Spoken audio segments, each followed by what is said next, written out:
Bonjour et bienvenue dans l'émission La Tribu Digitale, l'émission 89% féminine. Je suis ravie de vous accueillir pour parler aujourd'hui des aléas et des imprévus de l'entrepreneur et puis surtout de comment faire face à ces imprévus pour pouvoir continuer à développer son activité. Bonjour Nolwenn, je suis ravie de te retrouver. Alors justement, toi, est-ce qu'il t'arrive d'avoir des imprévus dans ta vie d'entrepreneur ? Bien oui, malheureusement, comme tout le monde, je suis aussi confrontée aux imprévus. Bonjour Nathalie d'ailleurs, bonjour à tous. Et d'ailleurs, j'ai écrit cette chronique sur les imprévus dans une gare SNCF suite à une grève de train et une correspondance ratée. Donc, c'est vraiment dans le thème du jour. Ah bah super, génial. Alors pour la thématique d'aujourd'hui, nous allons recevoir d'ici quelques minutes Tiffany McInroy, qui est donc la fondatrice de l'atelier à Paris et qui va venir nous expliquer un peu justement tous les aléas qu'elle a rencontrés depuis la création de son activité et puis comment elle y a fait face justement pour continuer et faire perdurer son activité. Alors nous l'accueillons dès maintenant. Bonjour à tous. Bonjour Tiffany, alors je suis ravie de te retrouver, de t'accueillir sur ce plateau. Avant de rentrer dans le vif du sujet, est-ce que tu peux nous expliquer un petit peu ton parcours, qui tu es et comment tu en es arrivée en quelques mots à créer l'atelier ? En quelques mots, j'ai passé à peu près 20 ans dans le digital, puisque j'ai commencé en 98, là où Internet c'était juste des liens bleus et des pages qui se suivaient les unes les autres. Et j'ai évolué dans ce milieu-là, dans un milieu d'agence, un milieu très intéressant parce que c'est un milieu qui vous apprend la vie à toute vitesse, la vie pro à toute vitesse, parce qu'on doit toujours faire tout plus vite pour les clients. Donc c'était assez intéressant, c'était une très très bonne expérience, une période en accéléré, mais c'est aussi un rythme de vie très particulier. C'est un rythme de vie où on travaille le week-end, on travaille beaucoup, on travaille tard le soir. Donc au bout de 20 ans, un petit peu avant 20 ans quand même, j'ai commencé à me poser des questions sur est-ce que j'avais toujours envie de faire ça et je pense que, on parlait de maman digitale, la naissance de mon fils, un peu tardive, parce que ça ne se fait pas trop dans ces milieux-là non plus d'avoir des enfants trop tôt, la naissance de mon fils un peu tardive m'a fait me poser des questions et surtout me dire que j'avais plus forcément envie de rentrer à 3h du matin et de faire des charrettes tous les week-ends. Et là, bizarrement, par rapport au boulot, alors je dirais pas que j'ai connu le plafond de verre parce que ce serait un peu exagéré, mais voilà, je prenais des petites réflexions quand je partais à 19h. Tu dis, tiens, t'as pris ton après-midi, etc. Alors que j'étais là depuis 8h du matin. Oui, c'est ça. L'après-midi est très très longue en France. En France, on aime bien faire du présentiel. Ouais. Plus on est là, plus on travaille, en fait. Donc, même si on a la machine à café même si on a la machine à café toute la journée, exactement. Donc voilà, tout ça m'a fait poser des questions sur est-ce que j'étais toujours alignée. J'étais passionnée par mon travail pour le coup, et j'aime toujours le digital, mais je ne savais plus si c'était le digital qui me plaisait plus, ou le rythme, ou l'agence dans laquelle j'étais. Donc j'ai voulu faire une petite pause, et là je suis tombée sur une RH géniale, comme quoi ça arrive, et qui m'a dit je te vois pas après ce genre de vie passer ton temps chez toi à tourner autour de ton nombril. Donc tu devrais faire une formation, quelque chose qui va t'aider à réfléchir et quitter ce milieu, vraiment quitter ce milieu. Et voilà. Et j'ai toujours voulu faire des choses manuelles, mais je viens d'une génération où en fait on faisait du manuel quand on n'était pas bon à l'école. Et quand on était bon à l'école, on passait son bac et on faisait des études supérieures. Et puis des métiers plus intellectuels. Et des métiers dits intellectuels ou du tertiaire. Et donc là, c'était l'occasion de me dire, après tout, pourquoi pas faire justement ce que j'avais envie de faire. Et donc, je suis partie grâce à elle et grâce, d'ailleurs, je trouve qu'en France, on est vraiment, vraiment aidé là-dessus. Grâce à un congé individuel de formation, je suis partie faire 1 an en maroquinerie. Et là, Au bout de 2 jours, je suis rentrée, j'ai dit à mon mari, on est très embêtés. Il m'a dit pourquoi?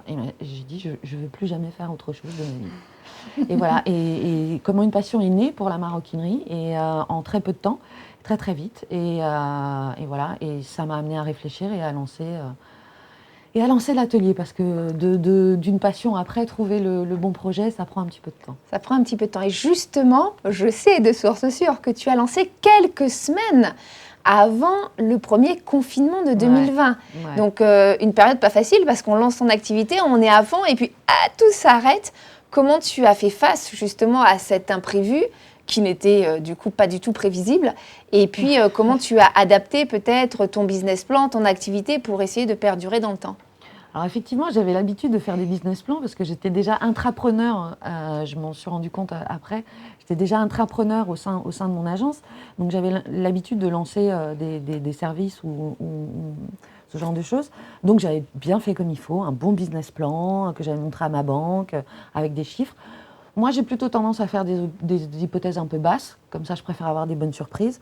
Mais là, en fait, entre le moment où j'ai eu l'idée, parce qu'avoir l'idée de l'atelier et le mettre en œuvre, il s'est passé à peu près 1 an.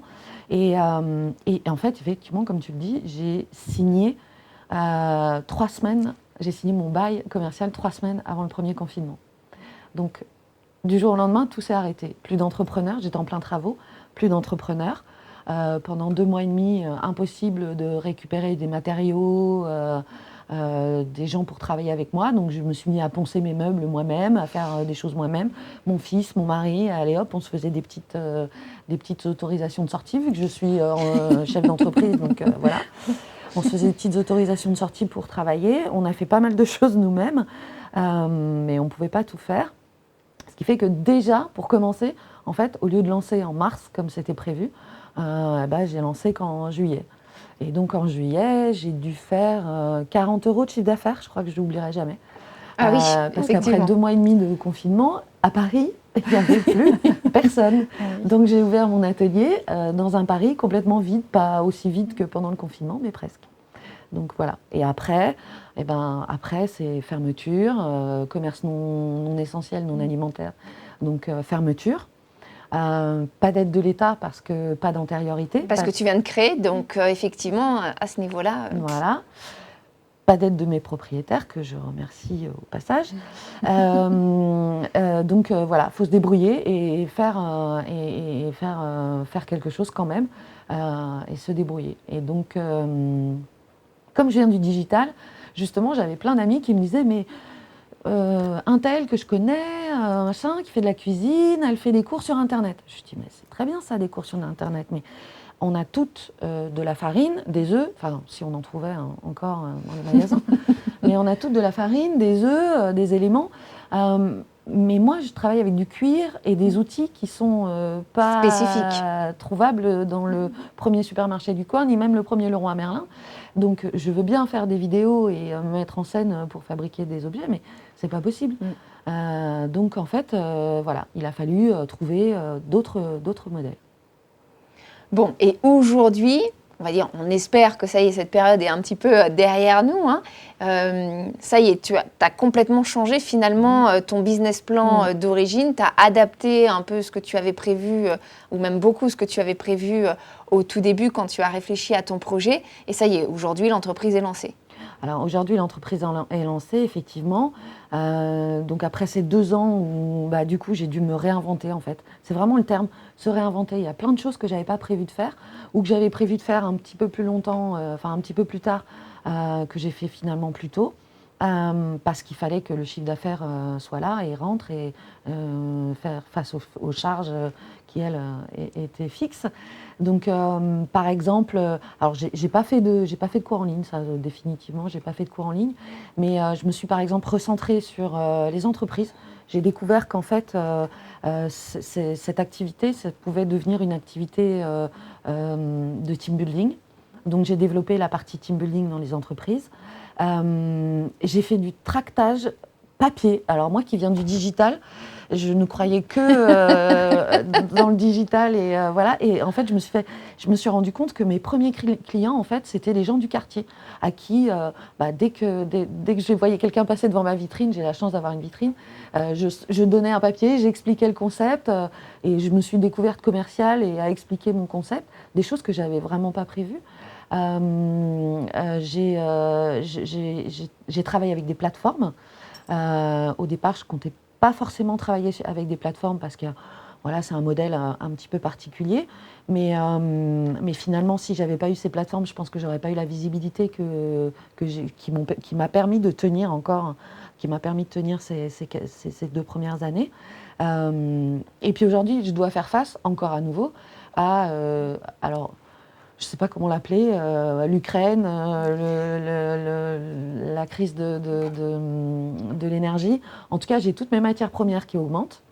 Et évidemment, difficile à répercuter sur les prix comme ça, à expliquer aux gens, de faire répercuter sur les prix. Donc c'est encore une nouvelle façon de s'adapter, donc de se dire, si j'ai un mot que j'ai gardé pendant toutes ces années, ces 2 années, c'est vraiment résilience et adaptation. C'est-à-dire que il faut sans arrêt, on est face à un mur, il faut se relever déjà et puis retrouver le courage, l'énergie de repartir et de se dire bon, ok, je suis face à ce problème, comment je le résous et qu'est-ce que je fais pour contourner en fait cet obstacle.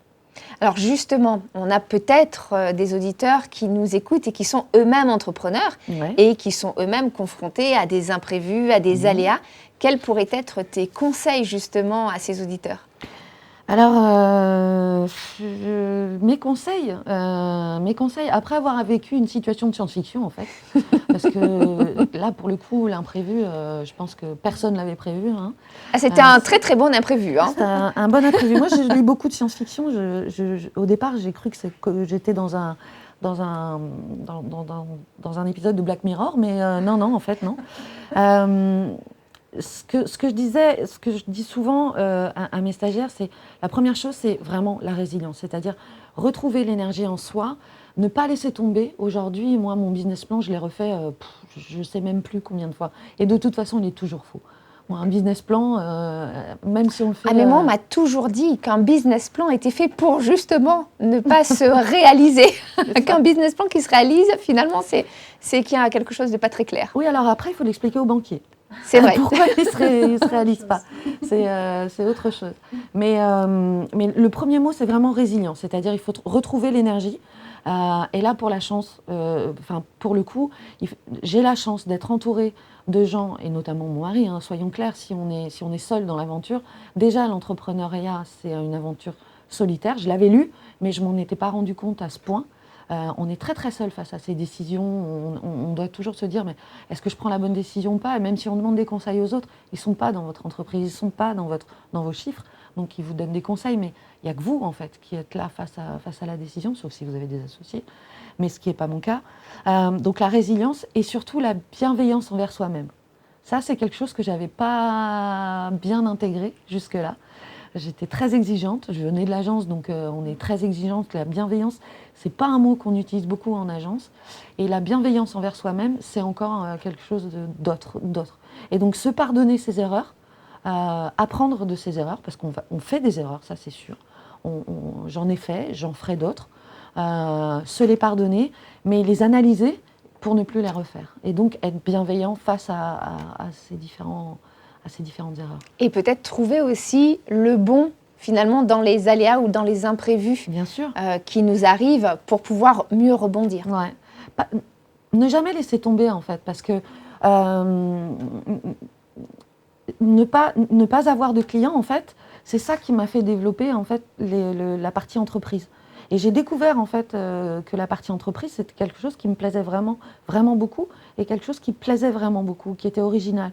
Donc, en fait, au départ, c'était pour remplir mes semaines vides. Et aujourd'hui, en fait, c'est un vrai plaisir d'aller dans les entreprises et de faire des ateliers dans les entreprises. Et quand je vois ce que j'apporte dans un team building, la cohérence, la cohésion que j'apporte dans un team building, je me dis que j'ai une vraie force pour ça. Et ça, je ne l'avais pas du tout mis dans mon business plan, par exemple. Oui. Oui, non. tu te concentrais en fait sur Non. les clients finaux et pas Ouais, forcément sur ouais. les clients, les autres entreprises. Là, j'ai créé il y a quelque temps des cours du soir à la demande de mes clients. Il faut aussi être à l'écoute aussi.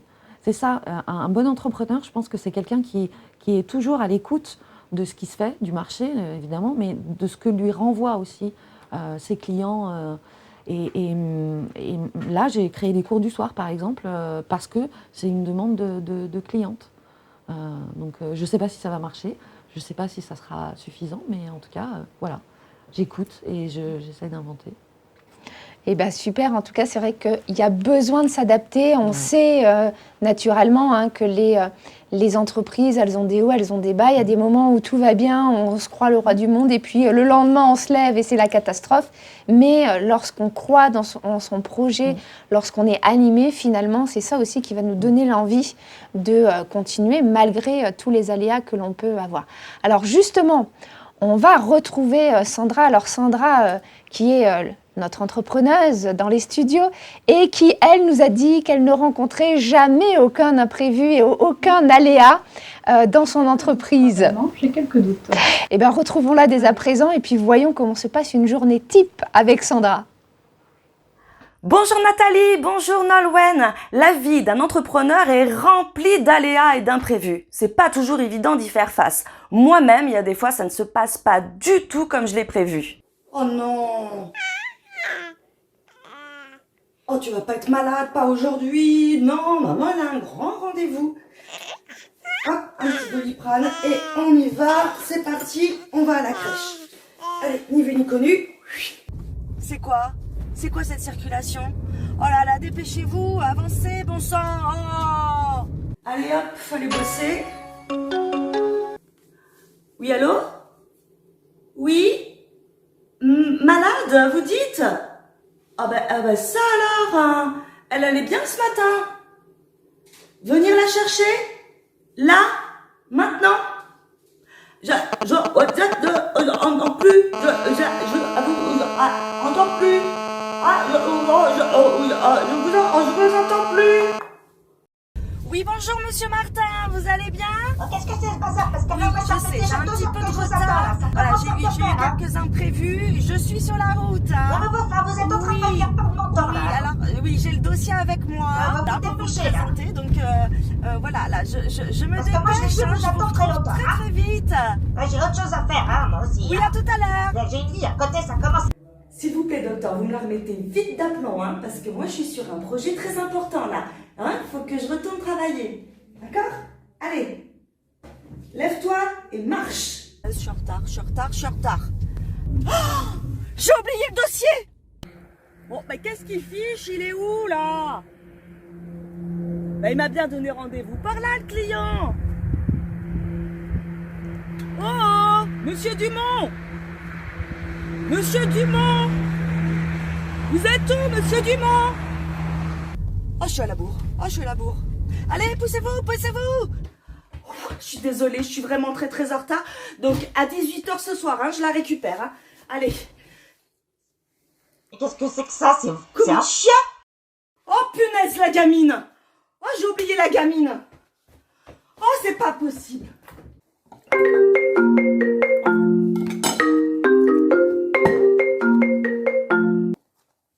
Oui, bonjour Monsieur Dumont.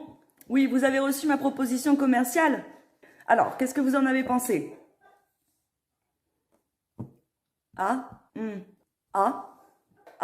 D'accord. Parce que j'ai mis du rose sur le document et vous n'aimez pas le rose. Ouais, mais je peux le changer, je peux mettre du vert si vous voulez. Non, ça va pas le faire non plus? Non, vraiment?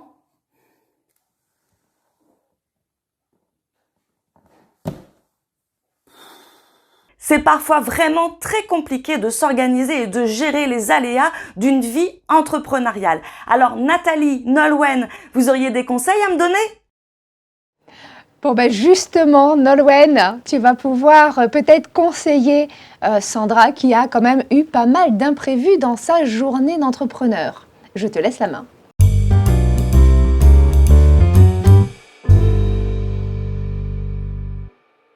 Tu me posais la question de l'imprévu. L'imprévu est impossible à éviter. Donc, je n'ai pas de solution et c'est la fin de cette chronique. Non. Merci beaucoup. Non, plus précisément, c'est vrai qu'en plus, il y a une petite théorie du complot autour de l'imprévu. Vous n'avez pas remarqué? Il suffit d'être en retard au travail pour qu'il y ait un embouteillage, pour qu'on crève un pneu, qu'on se casse son talon. Ben, voilà. Il y a toujours cette théorie. Et puis, on n'est pas tous égaux face aux imprévus. Certains vont réagir avec une crise de panique, certains vont se mettre en colère, d'autres vont pleurer, d'autres sont paralysés. Donc, il faut aussi tenir compte de ça quand on veut gérer les imprévus. Donc, la première chose à faire, c'est je me pose, je souffle, je ne prends pas de décision à la précipitation parce que c'est souvent là qu'on fait les pires erreurs ou qu'on se tire une balle dans le pied, surtout en tant qu'entrepreneur où il faut quand même avoir un petit peu de recul sur la prise de décision. Tu en parlais tout à l'heure, c'est une responsabilité qui peut être parfois écrasante, donc on ne fait pas n'importe quoi. Alors, on va rester calme. Est-ce qu'on peut se préparer aux imprévus? Forcément, c'est compliqué. Alors, quand c'est une catastrophe naturelle ou une pandémie, bien sûr, on ne peut pas s'y préparer. On prend ça en pleine face et puis on gère comme on peut. En revanche, on peut, pour des aléas du quotidien, s'y préparer. Alors, comment? Ça va être, bien sûr, anticiper, avoir des objectifs à long terme, avoir un plan d'action, des échéances, avec toujours un petit délai pour ne pas être à l'arrache et pour pouvoir rendre, par exemple, comme disait Sandra tout à l'heure dans la vidéo, un dossier à un client, avoir toujours cette petite laps de temps, les fameux 20% d'imprévus dont tu parles souvent, Nathalie, qui nous permettent d'avoir justement une possibilité de gérer l'imprévu sans être complètement dépassé. Ensuite, on peut aussi réagir en fonction de notre façon de gérer les imprévus. Si on est quelqu'un qui est très maladroit, qu'on sait qu'on va systématiquement renverser un café, avoir toujours une tenue de rechange avant un rendez-vous, voilà, ce type de petites choses où on peut, quand on commence à se connaître, anticiper et pouvoir avoir justement ce petit plan B. Dans le cas de Sandra, avec son enfant malade, avoir aussi, pourquoi pas, un listing de baby-sitter à appeler, avec toujours un petit classeur dans l'entrée avec les allergies de l'enfant, etc., les habitudes de sommeil de son enfant pour ne pas passer le relais, passer le bébé ou le chien dans son cas. On est un petit peu oublié la gamine. Voilà, donc se connaître, prendre un temps aussi pour voir comment on fonctionne et chercher des solutions en amont, anticiper sur les éventuelles difficultés. Bien sûr, comme tu disais tout à l'heure, il faut aussi garder une attitude positive parce que la panique est contagieuse. Donc si on est nous-mêmes dépassés, débordés, c'est un petit peu comme le passager dans l'avion qui crie « on va tous mourir » et tout le monde se précipite vers les sorties en se piétinant les uns les autres. Voilà, on reste calme, surtout face à ses clients. On doit les rassurer. Si on a dépassé une échéance ou qu'on voit qu'on ne va pas y arriver, il vaut mieux les prévenir et proposer une solution alternative plutôt que de partir en panique et puis d'enchaîner. Ou de ne rien dire en espérant que le client ne voit rien, par exemple. Ça, c'est souvent pire. Et puis, tu le disais tout à l'heure, voir le bon dans le mauvais, c'est aussi une pratique qui est importante. L'adaptation dont tu as fait preuve justement en proposant finalement ces séminaires de team building où tu t'es révélé, ça a été un plus finalement pour ton entreprise. Donc, une situation qui paraît difficile au départ peut finalement nous permettre de sortir de notre zone de confort, d'aller au-delà de ce qu'on a l'habitude de faire et puis aussi de faire marcher sa créativité finalement. Donc ça, c'est intéressant. On peut peut-être développer son entreprise différemment. Donc rester positif, c'est important. Et puis demander de l'aide. Donc ça peut être à sa famille, la présence d'un conjoint. Et quand on est seul, comment on fait? La famille, les amis, les réseaux entrepreneurs, on en parle souvent. On peut aussi, à la manière des infirmières libérales, dans certains corps de métier, pouvoir passer le relais peut-être à un partenaire, à un co-traitant, à un sous-traitant. On peut aussi demander un avis. Dans le cas de Sandra, un devis refusé. Qu'est-ce que je peux faire pour m'améliorer? Qu'est-ce que tu en penses? Est-ce que ma proposition commerciale tient la route? Être à l'écoute de ses clients, etc. Donc, s'adapter à chaque fois, se reposer sur ses acquis. Ça ne fonctionne pas. Dans le métier de l'entrepreneur, il faut tout le temps se réinventer. Et les aléas sont peut-être un peu là aussi pour nous mettre des petits coups, pour dire sors de ta zone et voir ce que tu peux faire. On s'en passerait bien certains jours, je comprends, mais quand même, ça peut aussi être positif, ça peut nous donner un petit coup de boost. Et puis, garder en tête que ça va passer. C'est un petit peu comme nos enfants font leurs dents, qui ne dorment pas la nuit, ils pleurent, on se dit, à un moment, ces dents vont bien pousser. C'est un peu pareil. Ça ne va pas durer jusqu'à ses 18 ans. Voilà, normalement. Et puis, comme tu le sais, je finis toujours mes chroniques par une citation. Donc aujourd'hui, je vais citer John Allen Paulos qui disait « L'incertitude est la seule certitude qui existe ». Vous avez 2 heures. On se retrouve après une pause café. Exactement. En tout cas, merci beaucoup Nolwenn pour tous ces bons conseils. Merci Tiffany également de t'être rendue disponible et d'être venue nous voir Un vrai plaisir. sur le plateau de la télé de Lyon pour nous parler justement de la résilience, de l'adaptabilité d'un entrepreneur face aux aléas, La créativité. face effectivement à tous les imprévus dont on doit faire face au fur et à mesure. En tout cas, c'est un vrai plaisir de te recevoir. Merci à vous. Merci beaucoup. Alors, si vous souhaitez effectivement commenter ou nous partager vos retours, n'hésitez pas, vous pouvez le faire directement sur la chaîne YouTube de la Télé Lyon ou la page Facebook de la Télé Lyon, ou encore nous envoyer un email à émission@la-tribu-digital.fr. Nous serons ravis avec Nolwenn de pouvoir vous répondre ou pourquoi pas de rajouter une petite rubrique réponse aux questions des auditeurs lors de nos prochaines émissions. D'ici là, je vous souhaite une très belle journée, après-midi, soirée et retrouvons-nous d'ici quelques semaines pour une prochaine émission. À très vite!